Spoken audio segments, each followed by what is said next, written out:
ඉතින් ඔයගොල්ලෝ අදත් එකතුලා ඉන්නේ DS ශ්‍රී ලංකා විසාඩ්ඩයෙන් ගේන තවත් අලුත් මලුත් වීඩියෝ එකක් එක්ක.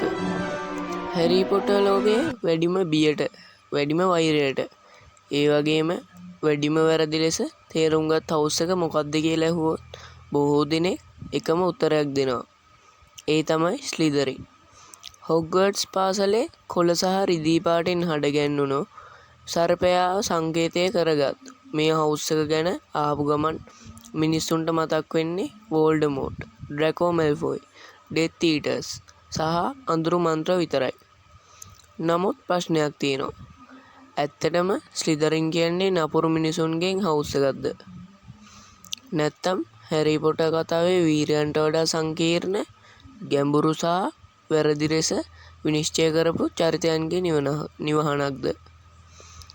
අද වීඩියෝ එකෙන් අපි ස්ලිදරින් හවුස් එකේ සම්පූර්ණ ඉතිහාසය ගැන කතා කරනවා. සලස්ලා ස්ලිදරින් කියන්නේ කවුද? ඇයි ඔහු හොග්වර්ට්ස් එක අතහැරලා ගියේ? චෙම්බර් ඔෆ් සීක්‍රට් ඇත්තටම මොකක්ද?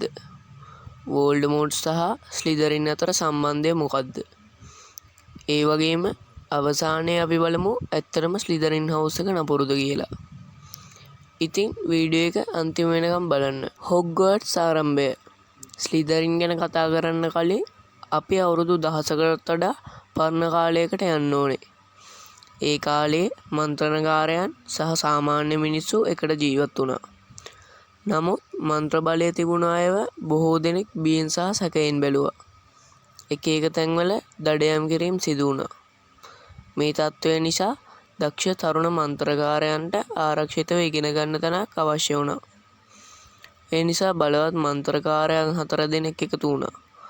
ගොඩ්රිච් ග්‍රිෆින්ඩෝ, රෝවෙනා රේවන්ක්ලෝ, හෙල්ගා හෆල්පෆ් සහ සලස්ලා ස්ලිදරින්. ඔවුන් එකතු වෙලා හොග්වර්ට්ස් පාසල ආරම්භ කළා. මුලදී මේ 4 දෙනාම හොඳ මිතුරන් වුණා. ඔවුන්ගේ අරමුණ එකම එකක්. තරුණ මන්ත්‍රකාරයන්ට හොඳ අධ්‍යාපනයක් ලබා දීම. සලස්ලා ස්ලිදරින් කියන්නේ කවුද? සලසා ස්ලිදරින් කියන්නේ ඊටාම දක්ෂ මන්ත්‍රකාරයෙක්. ඔහුට තිබුණු විශේෂ හැකියාවක් තමයි පාසලට භාෂාව කතා කිරීම. ඒ කියන්නේ සර්පයන්ගේ භාෂාව.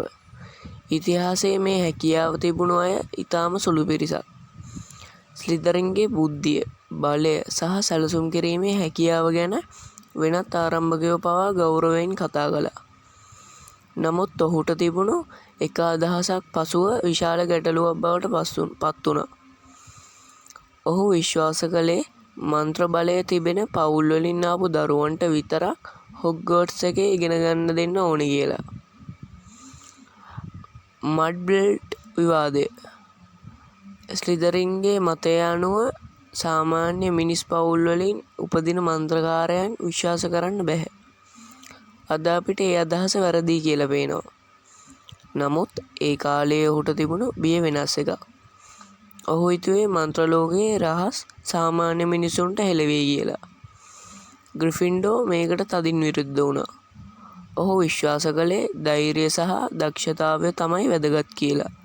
පවුල නෙවෙයි. මේ මතභේදය ටිකෙන් ටික ලොකු සටනක් බවට පත් වුණා. හොග්වර්ට්ස් අතහැර යාම. අවසානයේ සලස්ලා ස්ලිදරින් පාසලෙන් ඉවත් වුණා. නමුත් යන්න කලින් ඔහු කළ දෙයක් නිසා අවුරුදු 10 ගණනකට පසුවත් ඔහුගේ නම මතක තියෙනවා. ඔහු පාසල ඇතුලේ රහස් කාමරයක් නිර්මාණය කළා. ඒ තමයි චෙම්බර් ඔෆ් සීක්‍රට්. ඒ කවුරුත් නොදන්න තැනක සඟවා තිබුණා. ඔහුගේ උරුමකාරයෙක් පමණක් ඒ විවෘත කරන්න පුළුවන් විදිහට. චෙම්බර් ඔෆ් සීක්‍රට්ස්. චෙම්බර් එක ඇතුලේ තිබුණේ සාමාන්‍ය සත්වයෙක් නෙමෙයි. බැසිලිස්ක්. මන්ත්‍ර ලෝකයේ භයානකම සර්පයන්ගෙන් එකක්. ඔහුගේ බැල්ම පමණක් මරණය ගෙන එන්න පුළුවන්. ස්ලිදරින්ගේ සැලැස්ම අනුව කවදා හරි ඔහුගේ උරුමකාරයෙක් ඇවිත් පාසල පිරිසිදු කරනවා. මේ කතාව පරම්පරා ගණනක් පුරා ජනප්‍රවාදයක් වගේ පැවතුණා. බොහෝ දෙනෙක් ඒක බොරුවක් කියලා හිතුවා. නමුත් හැරිගේ දෙවන වසරේදී ඒක ඇත්ත බව ඔප්පු වුණා. ස්ලිදරින් හවුස් එකේ ගුණාංග. බොහෝ දෙනෙක් හිතන්නේ ස්ලිදරින් ශිෂ්‍යයන් කියන්නේ නපුරු අය කියලා. නමුත් ෂෝටින් හැට් එක කියන දේ වෙනස්. ස්ලිදරින් තෝරාගන්නේ අභිලාෂයේ ඇති අය, නායකත්වය දක්වන අය, අරමුණු සඳහා වැඩ කරන අය, උපායශීලී අය, බලය ලබා ගන්න කැමති අය. මේ හැම ගුණයක්ම නරක දේවල් නෙමෙයි. ලෝකයේ සාර්ථක නායකයන් බොහෝ දෙනෙක්ට මේ ගුණ තිබුණා. ස්ලිදරින් සංකේතය. සර්පයෙක් ඇයි? මේ ප්‍රශ්නය ගොඩක් දෙනෙක් අහනවා. බොහෝ සංස්කෘතික කතාවල සර්පයා දැනුම, බුද්ධිය සහ පරිවර්තනය නියෝජනය කරනවා. ස්ලිදරින්ගේ පාර්සල්ටන් හැකියාවත් එක්ක සර්පයා ඔහුගේ පෞද්ගලික සංකේතය බවට පත් වුණා. හවුස් වර්ණ කොළ සහ රිදී. කොළ පාට සාමාන්‍යයෙන් අභිලාෂය සහ වර්ධනය නියෝජනය කරනවා. රිදී කියන්නේ කීර්තිය සහ බලය. ටොම් රිඩ්ල්ගේ පැමිණීම. ස්ලිදරින් ඉතිහාසයේ වැදගත්ම ශිෂ්‍යයා කවුද කියලා ඇහුවොත් උත්තරේ ටොම් මාවලෝ රීඩ්ල්. ඔහු පසුව වෝල්ඩමෝට් බවට පත් වෙනවා. කුඩා කාලයේ සිටම ඔහු අතිශය බුද්ධිමත්, ආකර්ශනීය, ඒ වගේම ඉතාමත් භයානක.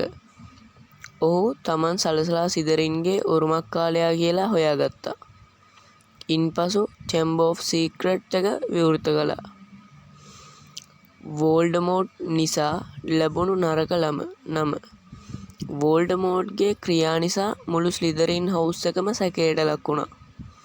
ඩෙත් ඊටර්ස් බොහෝ දෙනෙක් ස්ලිදරින්වරු. ඒ නිසා අනෙක් හවුස් වල ශිෂ්‍යයන් ස්ලිදරින්වරුන් දිහා වෙනස් විදිහට බලන්න පටන් ගත්තා. නමුත් මෙතන ප්‍රශ්නයක් තියෙනවා. වෝල්ඩමෝට් ස්ලිදරින් කෙනෙක් වුණා කියලා හැම ස්ලිදරින් කෙනෙක්ම වෝල්ඩමෝට් වගේ වෙන්නේ නැහැ. ඩ්‍රැකෝ මැල්ෆොයි. ඩ්‍රැකෝ මැල්ෆොයි කියන්නේ බොහෝ දෙනෙක් වෛර කරන චරිතයක්. නමුත් ඔහුගේ ජීවිතය ගැඹුරින් බැලුවොත් වෙනස් කතාවක් පේනවා.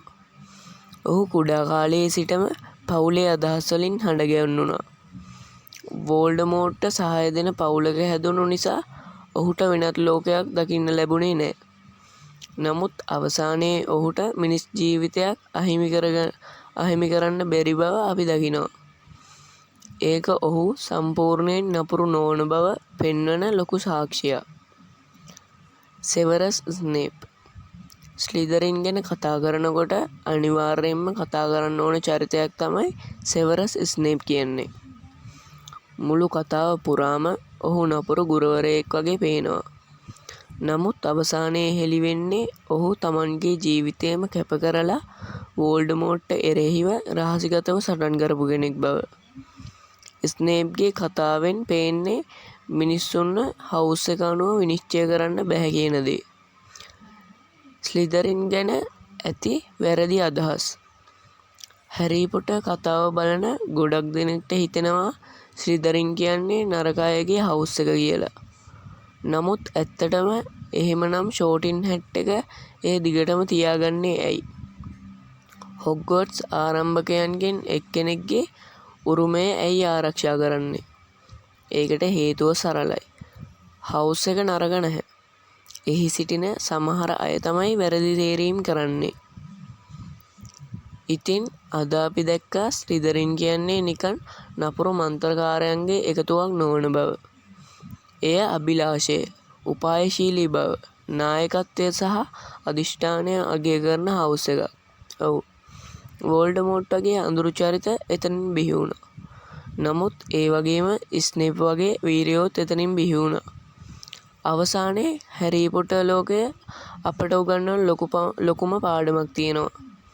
ඔබ කවුද කියලා තීරණය කරන්නේ ඔබ ඉපදුණු තැන නෙවෙයි. ඔබ ගන්නා තේරීම් අනුව. ඒ නිසාම ස්ලිදරින් හවුස් එකේ ඇත්ත කතාව නපුර ගැන කතාවක් නෙමෙයි. ඒක මිනිස් තේරීම්, අභිලාෂය සහ බලය ගැන කතාවක්. ඔයා හොග්වර්ට්ස් එකට ගියා නම් ෂෝටින් හැට් එක ඔයාව දාන්නේ මොන හවුස් එකටද? කමෙන්ට් කරන්න. වීඩියෝ එක හොඳයි නම් ලයික් කරන්න. සබ්ස්ක්‍රයිබ් කරන්න. හැරි පොටර් ලෝකයේ තවත් රහස් කතා එක්ක නැවත හමු වෙමු.